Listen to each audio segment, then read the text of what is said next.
ખેડામાં ભારે વરસાદના પગલે વાલોત્રી, હાડેવા, દલોલી અને બામણ ગામના ખેતરોમાં પાણીમાં તરબોળ થઈ ગયા। ખેતરોમાં હાલ 2.5 થી 3 ફૂટથી સુધી પાણી ભરાયેલા છે।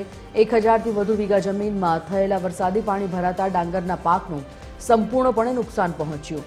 તેને લઈને ખેડૂતોનો હાલાકી ભોગવવાનો વારો આવ્યો।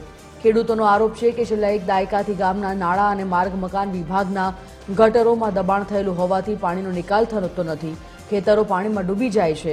સમગ્ર મામલાની જાણ થતાં જ માતરના ધારાસભ્ય કલ્પેશ પરમારે અસરગ્રસ્ત વિસ્તારનું નિરીક્ષણ કરી પાણીનો વહેલી તકે નિકાલ કરવા અને આવી પરિસ્થિતિ ફરી ન બને તે માટે પગલાં લેવા અધિકારીઓને સૂચન કર્યું હતું।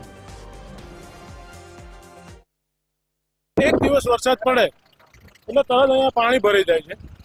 જે પાણી આગળ નિકાસ મોટો કાંસ છે, નાનો કાંસ છે, પાણી ખેંચી નથી શકતું, જેની સાફ સફાઈ નથી થઈ। અને અમારું કહેવાનું એવું છે કે આ નિકાસ જે કાંસ પાણી ખેંચે છે એ ઊંડા કરો અને પાણી આગળ નીકળે એવી વ્યવસ્થા કરો। આ 3 દિવસથી વરસાદ પડ્યો છે, ડાંગર રોપી દીધી છે, અત્યારે ડાંગરનું નામો નિશાન નથી। નર નાખ્યા આરએમબી વાળાએ, કાંસ વિભાગ વાળાએ એ સાફ સફાઈ ના થઈ, એના કારણે પાણી ભરાઈ જતું હોય। પણ રજૂઆત કરેલી, કાંસ બધા સાફ કરવાની મંજૂરી આપી દીધેલી, પણ સંજોગો વરસાદ, કુદરતી વરસાદ વહેલો આવ્યો એને બધા કાંસ સાફ થયા નહીં।